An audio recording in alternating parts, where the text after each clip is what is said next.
শ্রী গুরু জয়, শ্রী গুরু জয়, শ্রী গুরু জয়। ভারতবর্ষের বহু তীর্থভূমির মধ্যে শ্রী শ্রী গিরিধারী আশ্রম একটি তীর্থভূমি।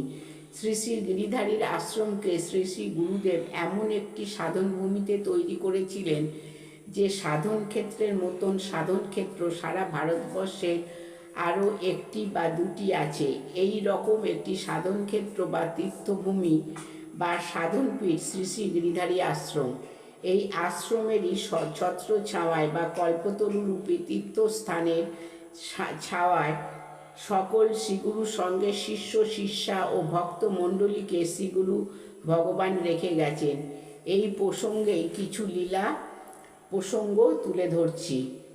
বহুদিন পূর্বে যখন শ্রী গুরুদেব স্থূলে ছিলেন সেই রকম দিনের কথা।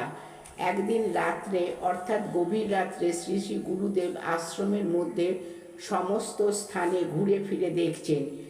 বিভিন্ন দেব পুরুষ, ঋষি মুনি ও অশরীরী পুণ্যাত্মাদের সঙ্গে কথা বলছেন। ওই সময় আশ্রমেরই এক শিষ্য আশ্রমিক, তিনি শ্রী শ্রী ঠাকুরের সান্নিধ্যে এসে বহু পুণ্য লাভ করেছিলেন। তিনি আশ্রমে ছিলেন বিভিন্ন গাছপালা, বাগান, ফুল ইত্যাদি সেবা যত্নের কাজে। ওই রাত্রে তার ভাগ্যে ঘটেছিল কিছু অলৌকিক লীলার সান্নিধ্য লাভ, সবই গুরুকৃপা। যথারীতি ওই দিন রাত্রে কিছু শব্দ পেয়ে ওই শিষ্যটি ভাবল আশ্রমের বাগানে কেউ কোনো গাছের ক্ষতি করছে নাকি ফল ফুল চুরি করে নিয়ে যাচ্ছে। এই ভেবে তিনি চুপিসারে উঠে যেদিক দিয়ে শব্দ আসছিল সেই দিকে অর্থাৎ তপবনের দিকে গেলেন। তপবনের গেটের কাছে গিয়ে তিনি খুবই আশ্চর্য হয়ে গেলেন। তপবনের গেট খোলা। রাত্রে তপবনের গেট তো বন্ধ হয়ে থাকে, তবে কে খুলল? কৌতূহল বশত ভিতরে উঁকি মেরে তিনি দেখে যা দেখলেন তাতে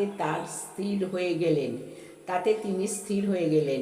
তার সারা দেহে বিদ্যুতের মতন শিহরণ বইতে লাগলো। তিনি দেখলেন তপবনের এক একটি বৃক্ষ কেউ গুরুদেবের সাথে দেব পুরুষের রূপ ধরে, কেউ বা ঋষি মুনির রূপ ধরে, কেউ বা স্বয়ং দেবতা রূপে দেখা দিলেন। প্রত্যেকেই শ্রী শ্রী গুরুদেবকে প্রণাম করছেন এবং তাদের প্রয়োজনীয় কথাবার্তা বলছেন।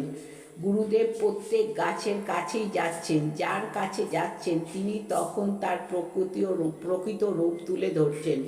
গুরুদেবকে কাছে পেয়ে প্রত্যেকেই যেন আনন্দিত, উৎফুল্ল। গুরুদেব সহ প্রত্যেকের দেহ নিঃসৃত আলোতে তপবন তখন আলোকিত হয়ে এক স্বর্গীয় রূপ ধারণ করেছে। ওই দৃশ্য দেখার পর শিষ্যটি বেশিক্ষণ সহ্য করতে না পেরে গেটের কাছেই লুটিয়ে পড়ে রইলেন। যথারীতি পরদিন সকালে অন্য গুরু ভাইরা দেখতে পেয়ে তাকে চোখে মুখে জল দিয়ে জাগিয়ে তুলে বলল, তুমি এখানে এতক্ষণ পর্যন্ত ঘুমোচ্ছ কেন? কত সকালে উঠেছিলে, তপবনের গেট তো এখনো খোলনি। ঠাকুর জানতে পারলে রাগ করবেন, যাও এক্ষুনি কাজে লেগে পড়ো। শিষ্যটি কাউকে কিছু না বলে হাত মুখ ধুয়ে তার প্রতিদিনের মতো নিজের কাজে লেগে পড়ল। অন্য দিনের থেকে তার কাজের পার্থক্য হলো প্রতিটি গাছের তিনি যত্ন নিলেন আরও বেশি। প্রতিটি বৃক্ষের গায়ে হাত বুলিয়ে দিতে লাগলেন এবং অঝরে কাঁদতে লাগলেন।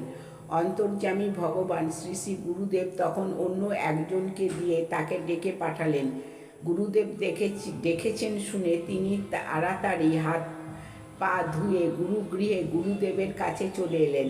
এসে শ্রী শ্রী গুরুদেবের চরণে প্রণাম করে কাঁদতে লাগলেন। কিছুই বললেন না।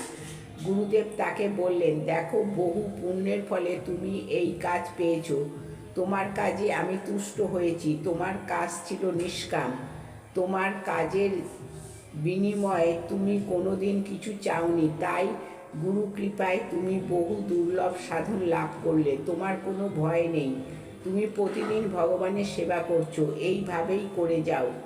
জানবে এই আশ্রমে যা কিছু দেখো, ইট কাঠ পাথর বৃক্ষ কীট পতঙ্গ, সবাই এক একজন দেবতা। প্রত্যেকেরই কাজ যে যত্ন নিয়ে করবে সেই প্রকৃত সত্য উপলব্ধি করতে পারবে। শ্রীগুরু জয়, শ্রীগুরু জয়।